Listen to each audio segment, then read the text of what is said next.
in the old city.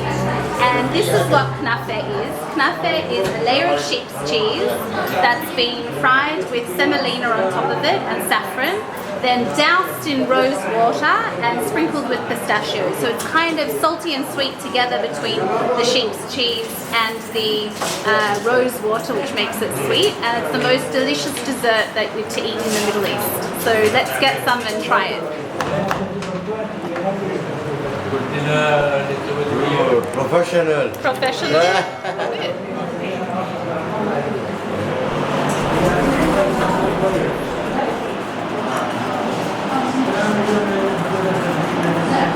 That's so good. The best in the old city. Very sweet. Guy, just be careful. Don't get too full on this knafe because we still got to try tahini and falafel. One more bite. One more bite. One more bite. One more bite. I promise. Okay.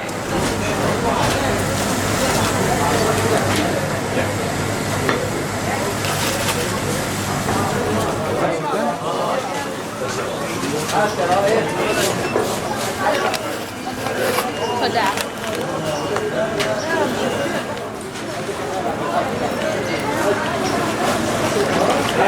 Pigs are one of the 7 foods found in Israel that are mentioned in the Bible. In the Bible it says that there are 7 species that grow in Israel.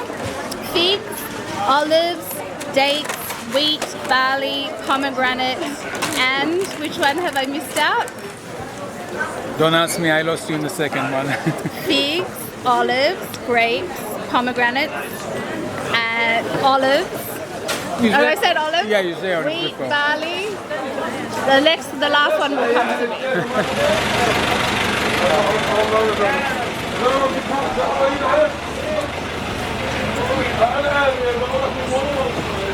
In the city, the old city, the alley is pretty small.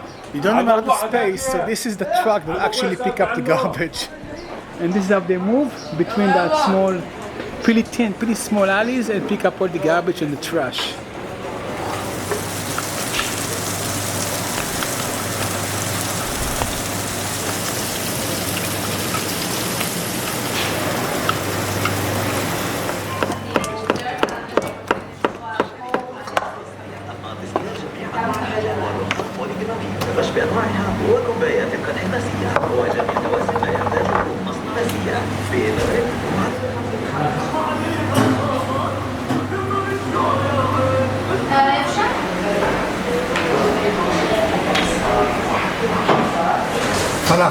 Falafel. These little golden balls of goodness are called falafel. So they're also made from chickpeas, the same thing as hummus, but it's been ground up with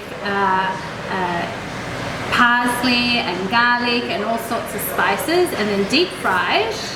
So it comes out beautifully and delicious like this. Well, I'm going to try it with my hummus. Careful, it's hot. Yeah. That's what you get when you eat it fresh. Fresh but good, it's very good. Very tasty. Too bad you can eat, you have to film. Whoops! Yeah.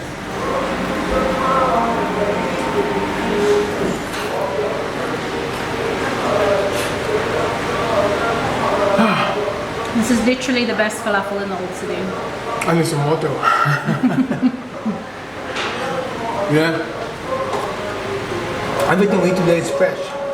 Fresh. Everything is cooked in the same moment. We come, we cook it, and we eat it. You know, it's not something that was frozen and then That's one of the reasons why I think that Jerusalem and Israel has the best food, because everything is market fresh. All the produce in Israel is locally grown. So what that means is you're literally eating farm to table. Now I'm going to show you how to make it, a little sandwich. Yeah, so we're going to take the hummus, fill it up so the bread's not dry. I like taking a pickle or two. that's okay. You can do it with your hands. And then I take the falafel and I kind of take 2 and then I smash them up a little bit by squeezing it.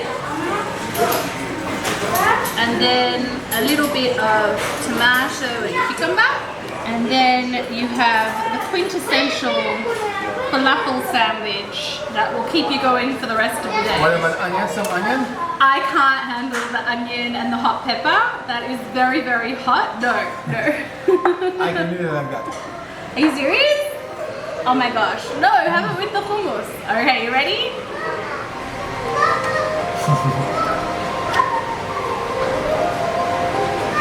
I'm going to try one now.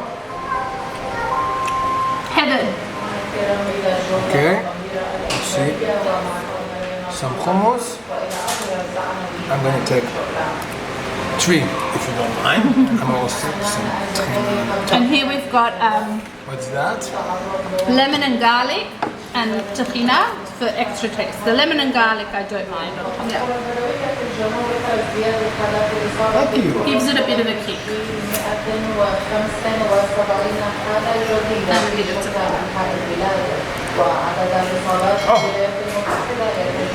I once watched a show when they were asking about what is Israeli food, and because Israel really is made up of immigrants from all different places, from Yemen, from Iraq, from Ethiopia.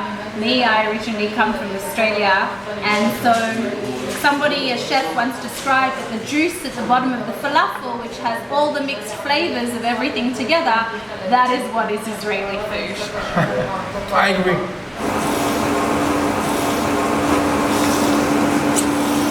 So welcome to Al Jabrini Tahina, which has been here for over 800 years, a tahini meal. So Excuse tahina, me? yeah. Stop 1 second. What was the 7th one? Tahina. Olive. Oh, dates. That was the 7th. The last one will come to me. Now you say 800 years. 800 years they've been here making tahina. So tahina is sesame paste, and the way that you have to make it is, you can see over here there's a mill that crushes the sesame seeds. Come and have a look. Yeah, this stone is a basalt stone, which is volcanic stone. And so there's actually 2 stones here. There's one on the top which is turning around, and then there's one on the bottom which is still, and then the seeds are coming through this vat over here, and then they're crushed between the 2 stones, and you can see over here the tahina paste is oozing out the sides.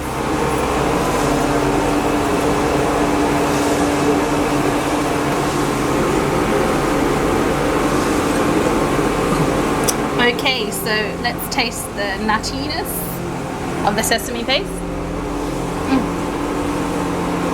So it's almost like eating peanut butter.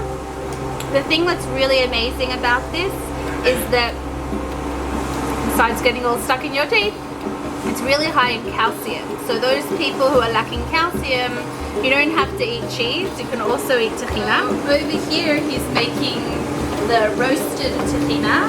So he has to, in this big wood fire oven, constantly turn over the seeds so that they don't burn. He would have been doing this for like 10 hours in a row. Kama sha'ot atah כבר כאן? So he says, he confirms it, he's been here for 10 hours, constantly turning over the seeds so that they don't burn. So over here we are on the Via Dolorosa, which is the path that Jesus walked on his way up to crucifixion.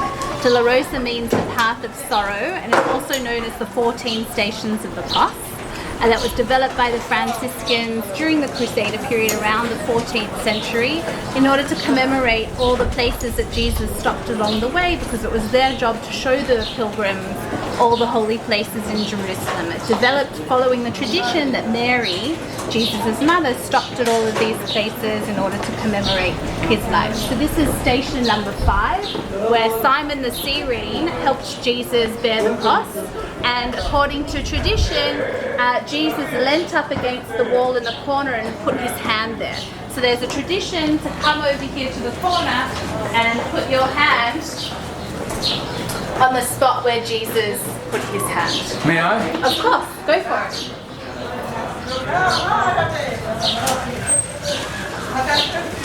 Gilla, I have to admit, to be in a place that has so much history, like this place, Jerusalem, you know, where Jesus walked and was crucified and stuff like that. I don't know, it's kind of make me...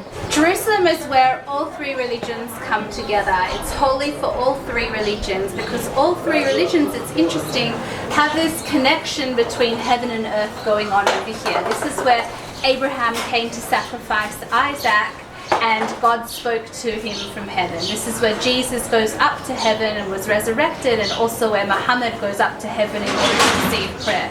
So although all three religions are very different, they all have this thing in common where heaven meets earth here in Jerusalem.